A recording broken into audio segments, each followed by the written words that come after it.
Paz do Senhor Jesus. Amém. Muito bem, aí valeu. Hoje eu vou falar um pouquinho sobre a igreja. Gostaria de que os irmãos estivessem abrindo a Bíblia em Mateus, capítulo de número 16 e o verso de número 18. E agora nós iremos ouvir o que Deus tem a falar ao nosso coração. Talvez não seja o que você quer ouvir, mas eu tenho plena convicção que é o que você precisa ouvir. Deus ele não está preocupado em massagear o ego ou ferir alguém. O que importa é que a sua palavra seja dita. E a sua palavra é a pura verdade. Às vezes é necessário um aconchego, um consolo. Mas também às vezes é necessário como alguém já disse, uma cajadada. Às vezes é necessário uma repreensão, uma correção da parte de Deus. Deus ele fala de várias formas. A palavra do Senhor diz que toda a escritura ela é inspirada por Deus e útil para o ensino, para a repreensão, para a correção, para a educação na justiça, a fim de que o homem de Deus seja perfeito e perfeitamente habilitado para toda boa obra. Falar sobre a igreja não é fácil, principalmente nos dias que nós estamos vivendo. E muitas vezes as pessoas não têm entendido o que é a igreja, não têm entendido o valor da igreja e desprezam a igreja como que se fosse algo qualquer, algo criado pelos homens. Mas eu peço a graça de Deus nessa noite para que eu possa trazer um pouco para nós o que é a igreja, quem fundou a igreja, quais as características da igreja, o que é que a gente pode desfrutar da igreja. Que Deus possa estar falando grandemente, profundamente aos nossos corações nessa noite, irmãos. Amém? Mateus capítulo 16, o verso 18. Jesus Cristo disse: também eu te digo que tu és Pedro, e sob esta pedra edificarei a minha igreja, e as portas do inferno não prevalecerão contra ela. Vamos todos nós ler, irmãos? Também eu te digo que tu és Pedro, e sobre esta pedra edificarei a minha igreja, e as portas do inferno não prevalecerão contra ela. O que é a igreja? O que é a igreja? Você já pensou sobre isso? Se eu mandasse você fazer um desenho, se eu desse uma folha para você e um papel, e dissesse aí, desenhe para mim uma igreja. O que é que você iria desenhar? Talvez algumas pessoas desenhassem uma casa, né? Com uma cruz em cima e dissessem, não, isso aqui é a igreja. Talvez outras pessoas desenhassem um templo mais bonito, né? Mais bem elaborado e dissessem, não, isso aqui é a igreja. E talvez outros desenhassem várias pessoas reunidas, ou lendo a Bíblia, ou com as mãos levantadas, ou ajoelhadas. E a grande questão que eu pergunto para você, você já pensou sobre isso? Você tem a ideia de que igreja não é o local em si, mas igreja são pessoas que se reúnem com um determinado propósito, e o propósito da igreja é buscar a Deus, é estar em comunhão uns com os outros, é poder desfrutar da presença de Deus. A palavra igreja vem do grego eclésia, que significa um ajuntamento de pessoas, uma reunião de pessoas, uma assembleia onde as pessoas estão reunidas ali, de forma geral. Mas para nós, igreja também é uma questão de reunião, de uma concentração de pessoas, de um ajuntamento solene, com um propósito divino, com um propósito grandioso, com o maior propósito que o homem possa ter. Que é de buscar a Deus, que é de se refugiar no Senhor, que é de estar na presença de Deus, o adorando, reconhecendo a nossa necessidade, reconhecendo que a nossa alma precisa desesperadamente de estar junto com os irmãos em busca de um propósito maior, que é a presença de Deus. Igreja é isso. Mas muitas pessoas não compreendem isso. E desprezam a igreja, desprezam as reuniões. Acham que a igreja é como um clube social que eu posso ir quando eu quiser ir. Acham que a igreja não tem um valor que vai além de um valor físico, material. Não entende que a igreja tem um valor que vai além de tudo que existe de material, de físico, de terreno aqui nessa terra. A igreja, irmãos, tem um valor tão grande que ela é constituída por crentes no céu e na terra. Nosso artigo 19 diz que a igreja, ela é constituída de crentes que estão nos céus, adorando a Deus no paraíso, e que estão aqui na terra, quando eles se reúnem, seja 2, 3 ou mais, para adorar e buscar a Deus. Quando a igreja, quando os irmãos, independente de ter 5, 10, 15, 20, 1000 pessoas, se essas pessoas estão com o propósito de buscar a Deus, a igreja está ali, adorando, buscando ao Senhor. Então a igreja, irmãos, tem um valor imensurável, tem um valor inenarrável, tem um valor grandioso. E essas reuniões aqui, irmãos, têm um valor incalculável. Quantas vidas não foram transformadas em uma reunião como essa?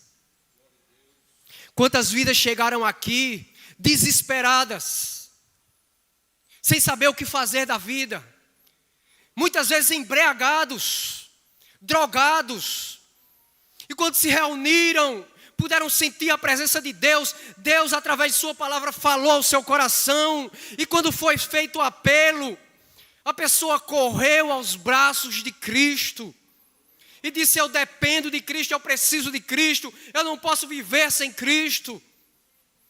E essa é uma das principais funções da igreja, a pregação da palavra de Deus. Como é importante esse momento de estarmos reunidos na presença do nosso Deus. Por isso que nós não podemos desprezar a igreja. A igreja é o povo de Deus. Mas deixa eu fazer uma pergunta para os irmãos. Os irmãos acham que a igreja tem valor? Os irmãos acham que a igreja tem algum sentido? Meu Deus, o que me leva a sair da minha casa, muitas vezes longe, a pé, para se reunir com os irmãos aqui? Será que isso tem algum valor? Por que é que a igreja existe? Irmãos, a igreja é de suma importância para nós. Por quê? Primeiro porque quem fundou a igreja foi quem? Jesus Cristo. Foi fraco. Quem fundou a igreja? E aí eu deixo outra pergunta para os irmãos. Jesus Cristo fundaria alguma coisa sem valor? Jesus Cristo fundaria alguma coisa que não tivesse nenhum significado? Jesus Cristo fundaria algo para ser desprezível pelos homens? É claro que não, irmãos. Se Jesus Cristo ele fundou a igreja, é porque é algo de valor. É algo que nós precisamos dar valor. Quem fundou a igreja não foi um homem qualquer. Não foi uma pessoa desventurada que um dia pensou: ei, rapaz, eu tive uma ideia, já sei, eu vou pegar um monte de pessoas e reunir juntos. Não, irmãos. Foi Jesus de Nazaré. Certo dia, ele reunido com seus discípulos, ele chama Pedro e diz que sobre esta pedra, que não é Pedro, é ele edificaria a igreja. e as portas do inferno não prevaleceriam contra ela. Então, se Cristo fundou a igreja tem valor, a igreja tem sentido. E a grande pergunta para você é: você entende isso? Qual o valor que você está dando à igreja? Que eu estou dando à igreja? Que nós estamos dando à igreja? E quando eu digo igreja, não é esse templo aqui, são as pessoas. Somos nós quando estamos trabalhando, servindo ao Senhor, adorando ao Senhor, ouvindo a sua palavra. A igreja não pode ser desprezada por nenhum de nós. E eu gostaria de pensar aqui com os irmãos algumas características dessa igreja que foi fundada por Cristo, que ela está nos céus e na terra, e compõe-se de todos os sinceros crentes no Redentor, que foram escolhidos por Deus antes da fundação do mundo, e chamados nesse momento meu e seu, nós somos chamados para servir ao Senhor como igreja do Senhor. E aí eu gostaria de pensar um pouco sobre algumas características da igreja. Primeira coisa é entendermos que a igreja é o povo de Deus. Repita comigo: a igreja, mais forte, a igreja é o povo de Deus. Olha só, irmãos, a igreja é o povo de Deus. Deus tem um povo. Deus escolheu um povo para si. Nem todo mundo faz parte do povo de Deus, mas a igreja é o povo de Deus. Deus escolheu, irmãos, a nós. Se você não faz parte da igreja ainda, saiba que você está fora do povo de Deus, mas ainda é tempo para você vir e participar e ser do povo de Deus. Deus certa vez chamou um homem chamado Abraão, que morava em Ur dos Caldeus, e disse: Abraão, sai da tua terra, da tua parentela, e vai para a terra que te mostrarei. De ti farei uma grande nação e te abençoarei. Tu serás grande. Abençoarei os que te abençoarem, e amaldiçoarei os que te amaldiçoarem. Em ti serão benditas todas as famílias da terra. A partir de Abraão, Deus escolheu um povo para si, e nós somos abençoados, porque nós fazemos parte desse povo que Deus começou a construir lá em Abraão, e veio durante o Antigo Testamento, antes de Cristo vir. E quando Cristo vem, se concretiza algo que é grandioso, que o povo de Deus não é só feito de judeus, mas é feito de judeus e de gentios. Aqueles que Deus chamou para si, aqueles que entendem que Jesus Cristo morreu pelo seu povo. Pedro, escrevendo na sua carta, no capítulo 2 e o verso de número 9, ele disse: vós, porém, sois raça eleita, sacerdócio real, nação santa, povo de propriedade exclusiva de Deus. Vós que antes não erais povo, mas agora sois povo de Deus. Deus tem um relacionamento com o seu povo. Se você não faz parte do povo de Deus, Deus não tem relacionamento com você. Aí você pode dizer: mas em casa eu leio a Bíblia, mas em casa eu oro, mas em casa eu faço a minha liturgia sozinho. Quem foi que disse que Deus quer um relacionamento com você somente na sua casa? Deus quer ter um relacionamento com você na sua casa, mas quer ter também um relacionamento com você na igreja. Porque você sozinho não é povo de Deus. Povo de Deus é a igreja. A igreja, esse povo que se reúne, ela é a igreja de Deus, é o povo de Deus, a igreja. E você precisa fazer parte desse povo, amém? A igreja também, irmãos, além de ser povo de Deus, é o corpo de Cristo. Digam comigo: a igreja é o corpo de Cristo. Se nós lermos lá em 1 Coríntios capítulo 12, o verso de número 27, o apóstolo Paulo vai nos mostrar justamente isso. Capítulo 12, o verso de número 27. Ora, vós sois corpo de Cristo e individualmente membros desse corpo. A quem é que Paulo está se referindo aqui? Como é que eu sei que ele está dizendo aqui que a igreja é o corpo de Cristo? Porque Paulo está escrevendo para a igreja que está na cidade de Corinto. Paulo se dirige à igreja de Corinto e ele diz: olha, vocês que são igreja aí de Corinto, vocês são corpo de Cristo. Vocês todos reunidos e cada um de vocês é membro deste corpo. Cristo é a cabeça da igreja, Cristo é a cabeça desse corpo, Cristo é quem comanda o corpo. Por isso que é necessário, todos nós fazemos parte desse corpo. Tem pessoas que dizem o seguinte: não, eu sozinho sou a igreja. Você sozinho, você não é igreja. Você sozinho, se você foi lavado e remido pelo sangue de Cristo, você é membro da igreja. Eu acho que os irmãos já ouviram às vezes na rua aí, alguém chegar e dizer: amém, igreja? Amém. Vocês já ouviram isso? Está errado, irmãos. Porque eu sozinho não sou igreja. Como o apóstolo Paulo diz aqui, ó, ora, vós sois corpo de Cristo. E individualmente, membros desse corpo. Eu sou membro da igreja. E sabe por que isso é importante, irmãos? Porque um vai depender do outro. Um vai ter que ter comunhão com o outro. Se eu fosse sozinho igreja, eu não ia depender de nenhum de vocês. Para quê? Mas como eu sou membro, eu sou uma mão, para ela se movimentar, eu preciso do braço. Se eu vou andar, eu preciso da minha perna. Se eu vou, irmãos, fazer algo com o meu corpo, eu preciso de todo ele.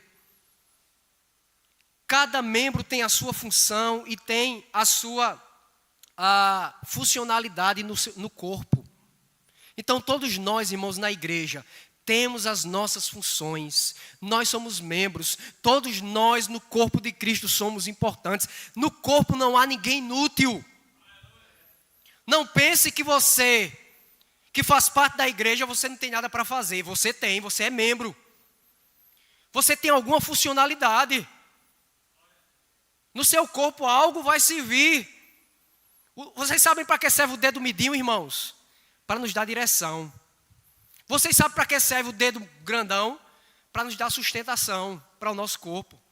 Cada coisa do nosso corpo tem a sua funcionalidade, serve para algo. Você, como membro da igreja, membro do corpo de Cristo, você serve para algo.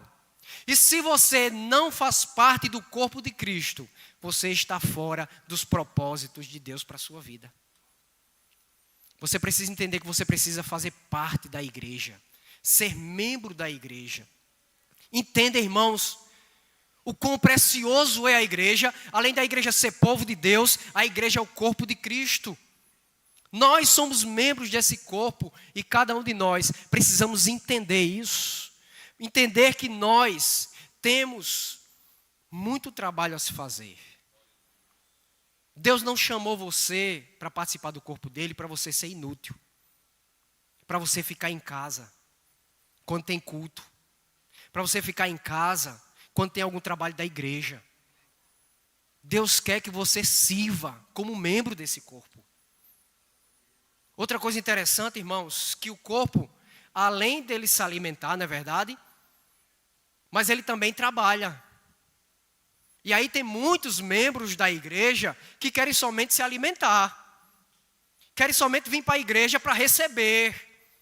Eu recebo. Mas como igreja, como corpo, você também tem que dar. Você tem que trabalhar, você tem que servir. Senão você vai ficar um obeso. Só comendo.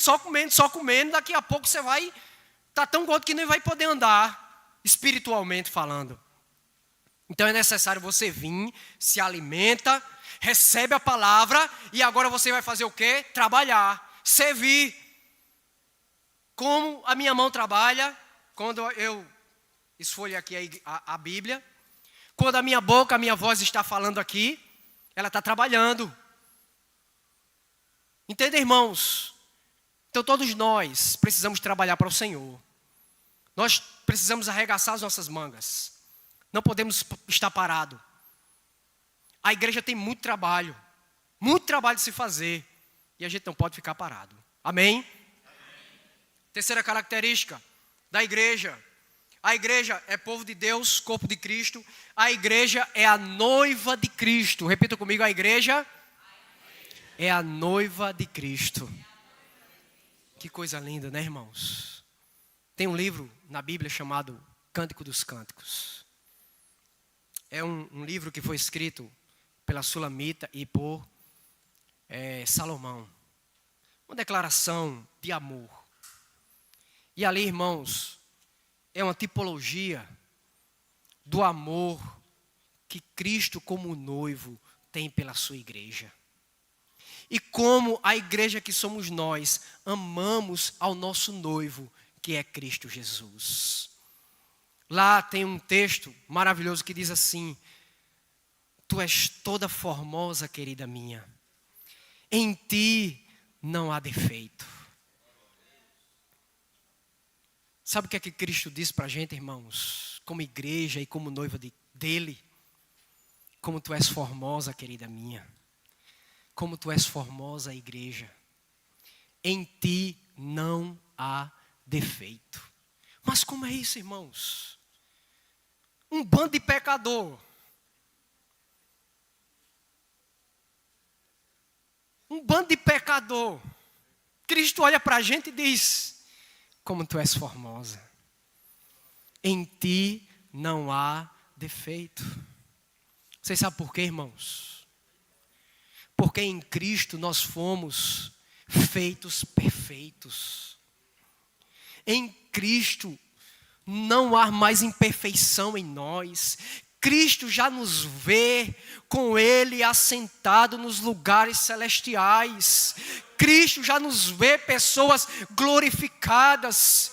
Cristo se regozija com a sua noiva, que somos nós. E um dia Ele virá buscar essa noiva. E Ele irá, irmãos, nos levar. Iremos participar das bodas com Ele. A palavra do Senhor diz que, lá em Apocalipse capítulo 21, que Ele virá buscar a sua noiva, a sua igreja. E nós iremos viver com Cristo por toda a eternidade. Esse casamento, essa aliança, irmãos, será uma aliança eterna. Esse casamento será um casamento eterno. Nós não iremos ver defeitos no nosso noivo, porque ele é perfeito. O nosso noivo não vai ver defeito em nós, porque ele já nos aperfeiçoou. A igreja é a noiva de Cristo. E se você ainda não se sente fazendo parte desse corpo, é momento dessa noiva, é momento de você repensar a sua vida. Porque eu digo para vocês, sem sombra de dúvidas, Deus não tem um relacionamento com ninguém que não faça parte da igreja.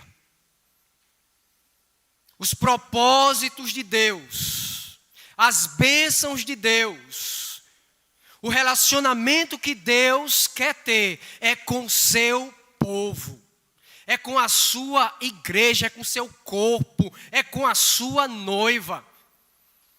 Cristo deu a vida, sabe por quem? Pelo seu povo. Ele dará a sua vida em favor do seu povo. Cristo morreu, irmãos, foi pela sua igreja. Cristo morreu pelo seu povo. Algumas pessoas acham que Cristo morreu por todo mundo. Se Jesus Cristo tivesse morrido por todo mundo seria salvo, porque Jesus não ia derramar o seu sangue em vão. Mas não, Cristo deu a sua vida, Cristo derramou o seu sangue na cruz do Calvário, pela sua igreja, pelo seu povo, pela sua noiva que é a igreja. Coluna e baluarte da verdade. Essa é a igreja. Qual o relacionamento que Cristo tem com a sua igreja? Qual é o relacionamento que Cristo tem com você que faz parte da igreja? Comigo que faz parte da igreja? E qual é o relacionamento que você acha que Cristo tem com você que ainda não faz parte da igreja? Vejamos. Primeiro, Ele deu a sua vida pela sua igreja. Digam comigo, Jesus deu a sua vida pela sua igreja. Vindo a plenitude dos tempos, Deus enviou o seu Filho, Jesus, nascido de mulher, nascido sob a lei, para resgatar os que estavam sob a lei. Vindo a plenitude do tempo, no momento certo da história, cerca de 2000 anos atrás, Jesus apareceu lá na Galileia, curando, operando sinais, maravilhas, e os homens se maravilharam com Cristo Jesus. Ele se compadecia das multidões, como uma ovelha que não tem pastor, que está desgarrada. E ele veio buscar as suas ovelhas, buscar o seu povo. E ele nos amou de tal maneira a ponto de se entregar por nós. Ele mesmo disse, porque Deus amou ao mundo de tal maneira que deu o seu Filho unigênito para que todo que nele crê não pereça, mas tenha a vida eterna. Em verdade vos digo, ele disse, quem ouve a minha palavra e crer naquele que me enviou, tem a vida eterna, não entra em juízo, mas passou da morte para a vida. Mas Deus prova o seu próprio amor para conosco, pelo fato de ter Cristo morrido por nós, sendo nós ainda pecadores. Cristo morreu por nós, pela sua igreja, pelo seu povo. Por isso, irmãos, que Ele pagou um alto preço na cruz. Não porque nós tivéssemos alguma coisa boa para oferecer a Ele, mas porque Ele nos amou. E o amor de Cristo por nós é um amor incondicional. Ou seja, apesar de Ele não ver nada de bom em mim, Ele me amou. Apesar de eu merecer o inferno, Ele me deu o céu porque Ele me amou. Apesar de eu ser condenado, Ele me absolveu para que eu pudesse entrar nos céus de glória, porque Ele me amou. Esse é o Jesus que quer ter um relacionamento com a sua igreja, com o seu povo. Segunda coisa, irmãos, esse Jesus que morreu pela igreja, que se entregou por ela, não fica aí, Ele também santifica a igreja. É Ele que santifica as nossas vidas. 1 Coríntios capítulo 1 e o verso de número 2, o apóstolo Paulo vai dizer o seguinte aqui: a igreja de Deus que está em Corinto, aos santificados em Cristo Jesus, chamados para ser santos, com todos os que em todo lugar invocam o nome de nosso Senhor Jesus Cristo, Senhor deles e nosso. Então é Jesus que, além de nos salvar, nos santifica. Sabe o que quer dizer isso, irmão? Ele nos separa para si. Ele nos atrai para si. Ele nos chama para perto dele. Ele perdoa os nossos pecados. Ele limpa o nosso coração. Ou melhor, Ele nos dá um novo coração. Aquele coração de pedra, duro, Ele troca por um coração de carne. E agora Ele atrai a gente para Ele, com cordas de amor. Com a sua benignidade, Ele nos atrai, Ele nos santifica, Ele nos separa para Ele. Ele não quer mais que a gente seja igual às pessoas que não servem a Ele. A gente não pode mais viver segundo o curso do mundo, segundo o príncipe da potestade do ar, segundo o Espírito que agora atua nos filhos da desobediência, mas agora Ele quer ter um relacionamento íntimo conosco. Ele nos separa para si, Ele nos atrai e diz: você agora é meu, você vai me servir. E nós, irmãos, com o coração quebrantado, com o coração contrito, com o coração alegre, nós dizemos: Senhor, eu quero te servir, porque a minha vida não tem mais sentido se o Senhor não for o meu Senhor. Nada na minha vida terá mais sentido se o Senhor não dominar o meu ser. Nada mais terá sentido se eu não fizer parte dos teus planos. É isso que Deus quer para cada um de nós. Os sonhos de Deus, se é que Deus sonha, é que a gente sirva a Ele como igreja do Senhor. Amém?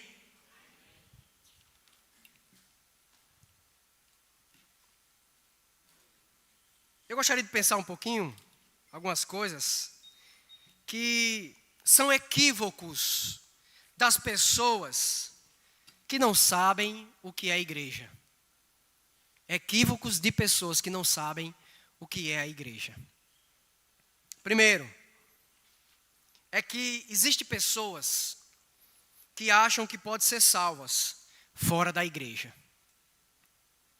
Acham que são donas de si, que se lê a Bíblia, como eu falei no começo, em casa, se orar em casa, se não se reunir com os irmãos, se viver a sua vida dando esmolas, fazendo caridade, elas podem ser salvas.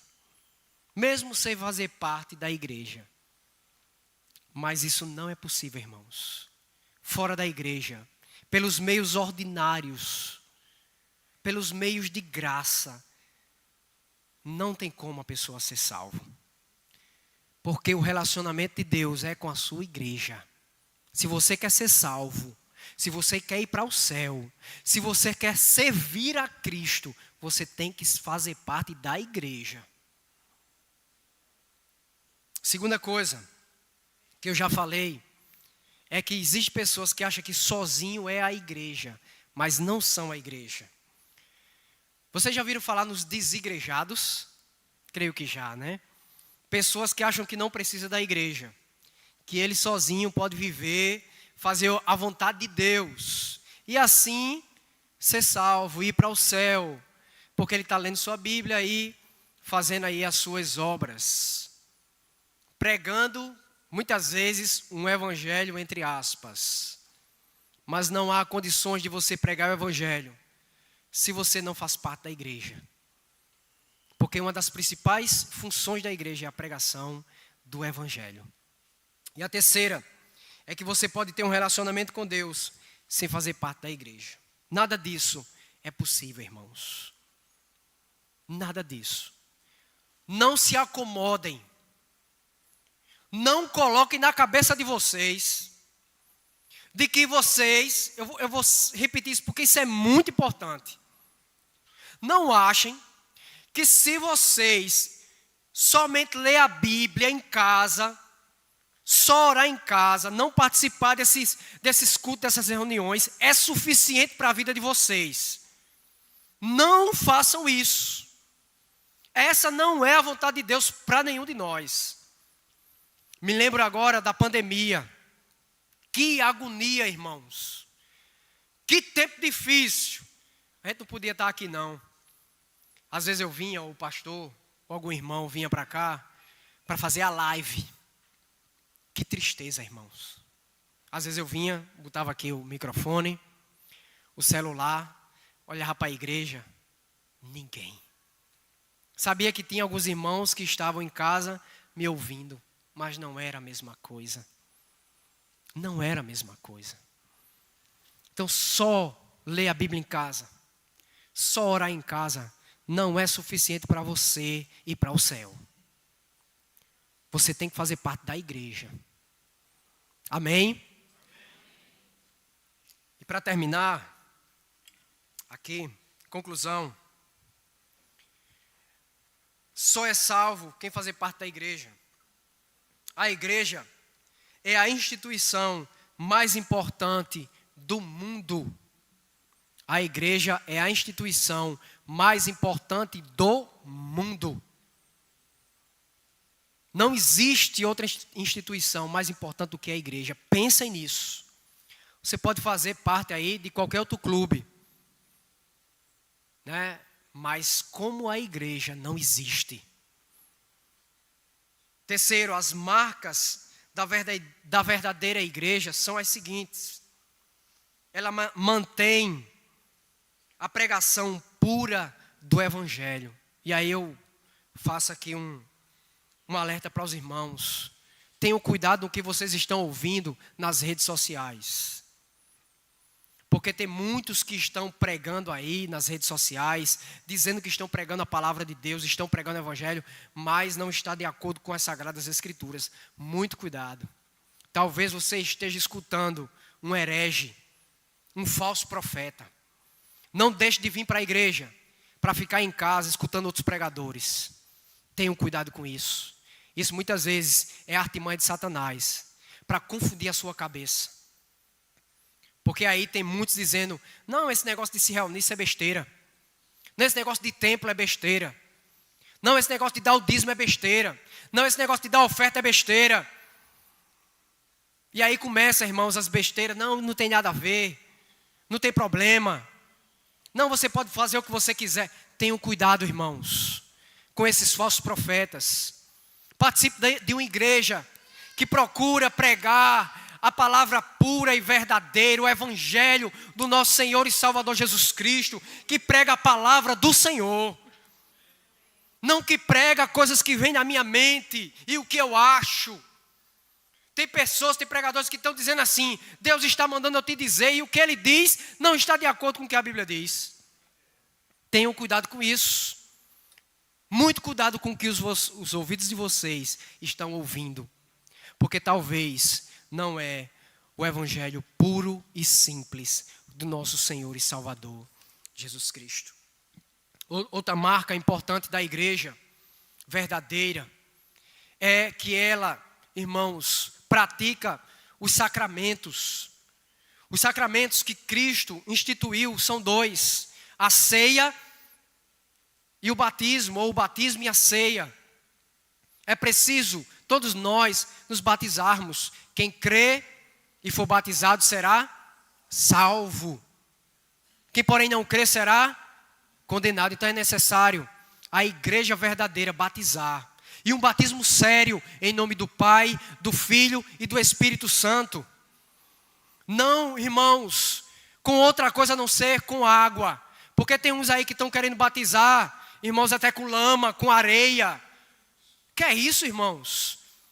Temos que batizar com água, no nome impetrado da Trindade Santa, Pai, Filho e Espírito Santo. Tem outros que estão dizendo, não, a gente só precisa batizar no nome de Jesus. Não precisa dizer Pai, Filho e Espírito Santo. Sim, por que não? Jesus Cristo disse, ide fazer discípulos de todas as nações, batizando-os em nome do Pai, e do Filho e do Espírito Santo. É na autoridade de Jesus, sim, mas em nome do Pai, do Filho e do Espírito Santo. Então a igreja verdadeira, ela batiza. Batiza quem crer, tá bom, irmãos? Não é para batizar qualquer pessoa, batiza quem crer. E segunda coisa, ela pratica, irmãos, a ceia do Senhor. Quem é membro da igreja verdadeira, come do pão e bebe do cálice. Bebe do vinho. Come do corpo, porque o corpo precisa ter comunhão uns com os outros. Lembram dos membros do corpo?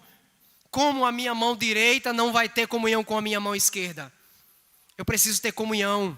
O corpo precisa ter comunhão. E uma das principais mensagens da ceia é: a igreja precisa ter comunhão. Os membros da igreja precisam ter comunhão. E como é que nós iremos provar essa comunhão? Na ceia. Quando eu não ceio, eu estou dizendo, eu não estou em comunhão com a igreja.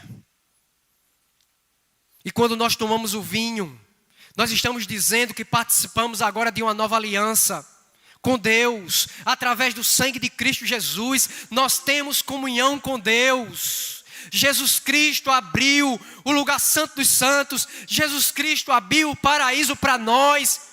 Então, quando nós tomamos aquele vinho que representa o sangue de Cristo, nós estamos dizendo, Pai, eu tenho comunhão contigo. Porque em Cristo Jesus houve novamente paz. Um relacionamento que estava quebrado foi agora novamente reconstruído. A igreja verdadeira, ela participa da ceia do Senhor. A igreja verdadeira, irmãos, ela tem somente Cristo como sua cabeça. Quem é a cabeça da igreja? Cristo Jesus. Não tem outra cabeça, tá, irmãos? Não existe outra cabeça. Cristo é o cabeça da igreja. Se vocês estão ouvindo aí que a igreja tem outra cabeça, não é a igreja de Cristo. Porque a igreja de Cristo, a cabeça é Ele, somente Ele. Ele é o sumo pontífice da igreja. Ele é quem comanda todo o corpo. Ele é quem morreu pela igreja. Ele é quem santifica a igreja. Ele é quem opera através do Espírito Santo na igreja. Amém? E aí, para a gente terminar, quem faz parte da igreja são aqueles que pela fé professam a Cristo. São aqueles que creram em Cristo Jesus como o único Salvador. São aqueles que se arrependeram dos seus pecados. São aqueles que procuram amar a Deus acima de todas as coisas e ao próximo como a si mesmo. São aqueles que não se desviam nem para a direita, nem para a esquerda. Você já entregou sua vida a Cristo? Se você não entregou, faça isso nessa noite. Venha participar da igreja. Venha participar do povo de Deus. Não deixe para amanhã o que você pode fazer hoje. Se você um dia fez parte, mas está longe, volte. Não deixe de se reunir. Deus, com certeza absoluta, Ele tem bênçãos para as nossas vidas quando a gente se reúne. Mas também Ele quer que a gente sirva a Ele aqui na igreja. Amém, irmãos? Que Deus nessa noite nos abençoe, que essa palavra possa ficar em nossos corações.